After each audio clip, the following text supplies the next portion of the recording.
Stiles, of course, able to hold on to her seat in the riding of Davenport. Good morning to you.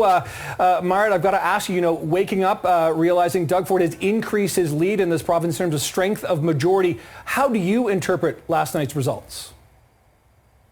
Well, I think that, first of all, I just want to say to everybody else who's waking up this early after election night and all the volunteers who are out there, good on you for all the parties, a long night, and I think a difficult night for a lot of Ontarians because, yes, I think that for a lot of Ontarians, the results are going to be very disappointing. There was a sense that this government failed Ontarians, and there's a lot of fear out there about what is coming next.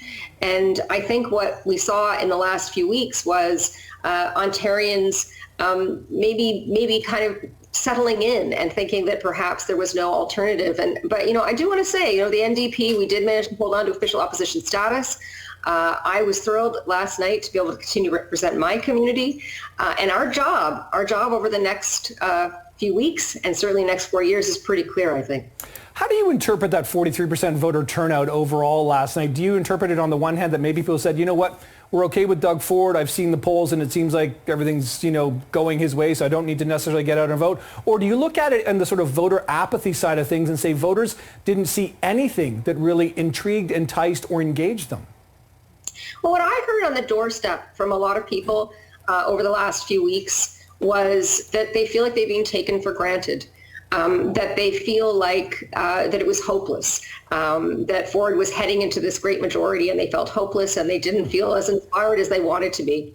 And I think that is something that we in the NDP and the official opposition and everybody on the progressive side of things is going to have to look very carefully at over the next period, because we're going to need that, right? Not only are we going to need to dig in now over the next 4 years to protect our communities from the privatization and the cuts that we think are definitely coming from this government, but we're also going to have to prepare to be ready to defeat them decisively in 4 years. Okay, and in 4 years' time, of course, there's going to be a new leader at the top of your party, Myriad Stiles. You've impressed a lot of people in your time. Is that something you're considering throwing your hat in for to become the next leader of the New Democrats?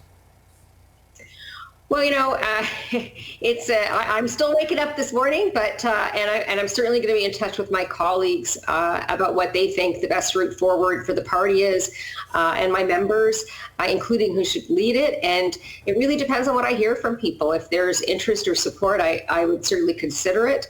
But at this point, I think it's really about looking and talking and listening to people and seeing what direction they think we need to head in. All right, we'll take that as a watch this space. That's NDP, re-elected MPP Myriad Stiles joining us from Davenport. Thanks so much for the time.